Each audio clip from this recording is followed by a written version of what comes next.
So today I'm making some body butter. Right now I'm just showing you the butters and oils and emulsifying waxes and things that I've got on the stove, bringing them up to temperature, melting them down. I've also, in the other container that's covered, I've got my my distilled water and my aloe vera juice, bringing them up to temperature as well. I've got it covered so that it doesn't evaporate too much. Right now I'm weighing it to make sure I didn't lose too much. I always add just a little extra to account for that evaporation.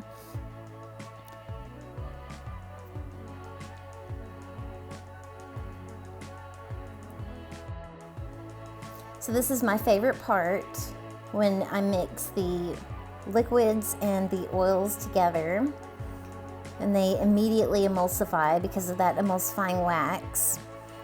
So the kind that I make is emulsified body butter, because it's more like a lotion, because it's made with water instead of it just being melted down butters like cocoa butter or shea butter alone and whipped up.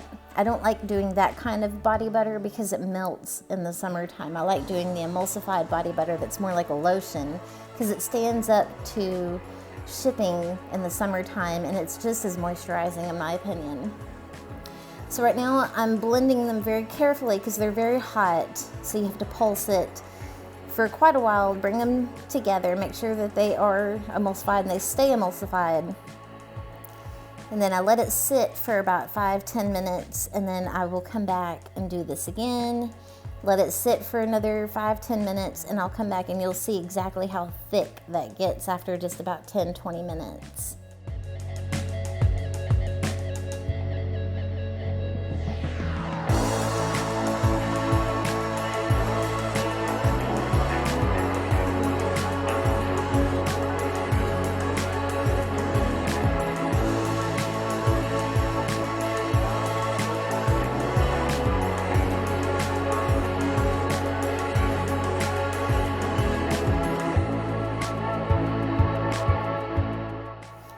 Okay, so it's been about 10 minutes, and it's starting to cool down and thicken up a bit. Right now there is no preservative in it yet, no fragrance in it yet. You have to let it cool down so that the heat does not kill off the preservative. But you'll see me add that here in just a little bit. You have to add a preservative anytime you make anything that has water in it, or it will grow bacteria.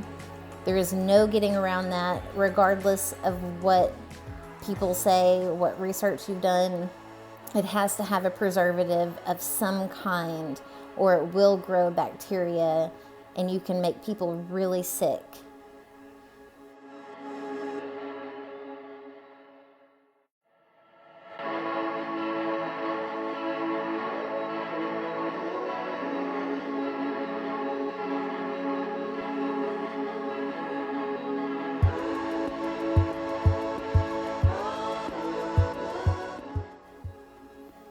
Okay, so it's been about another 8 minutes since the last time I stopped mixing, and you see how thick that got so quickly. Now I'm gonna go ahead and add the preservative in, and then split it off and add the colorant and the fragrance for each batch, because they're being scented in 2 different fragrances.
Okay, so the colorant that I use for my body butters is Body Safe Mica.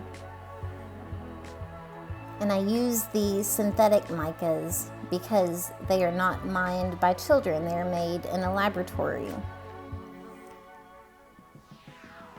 And they are sparkly and beautiful.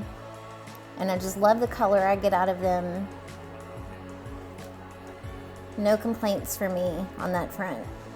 I use them in my soap, I use them in my body butters and my lotions and so many other products.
Okay, so this purple one is going to be mine, and I am using a scent from Be Scented that is called Sea Salt and Blossom. It smells so good. It's kind of a floral, beachy scent. It's kind of hard to describe it, but I just love it. It's one of my newest fragrances, and I want to use it in everything because it smells so good.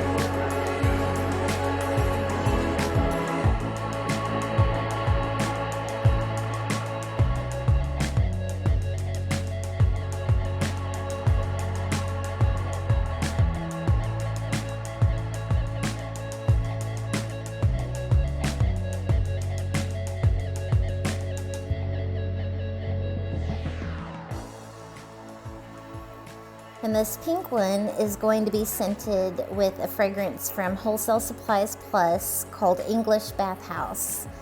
And it is a very floral fragrance, very lovely fragrance that smells just like walking into a greenhouse, I think, in England. It's not real green, it's more on the, the rose and peonies, that type of floral front, but it's light. It's not in your face. I really, really enjoy this fragrance.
So even though our body butter looks thick, it still needs to cool down completely, and it will continue to thicken as it cools down. So I'm going to go ahead and put it in the jars and put the lid on them but not screw them down. I'm just going to set the lid on top of them, and that way the condensation and such can escape, and let them cool down for several hours this evening before I put the lid on them, put the labels on, and get that pink one ready to be sent out to my customer. With the excess that's left over, you'll see me put them in a Ziploc bag, and I got some new heat seal sample packs that I put them in, and that was a bit of a struggle. You can't really see me filling up the bags because I had to do that off camera with the way that my camera was angled, but it was an experience, that's for sure. But I got it done, and now the fun part will be actually getting those bags sealed, which I do with my iron. You fill up the end, and then you iron the end of it, and then they're sealed completely so that when the customer gets it, they just have to tear off the end of it, and it's good to go. It's a one-use, one-time use sample of the body butter. It's much better than the sample packets that I was using, which were the little deli cups that the lids would never stay on no matter what I did. So I'm very happy with it. But I'm going to end this here, and hope you guys enjoyed watching this. If you have any questions, leave a comment down below, let me know, and I'll be happy to answer. And check out my Etsy shop if you want to place an order. I'd be happy to help you out there. See you guys next time.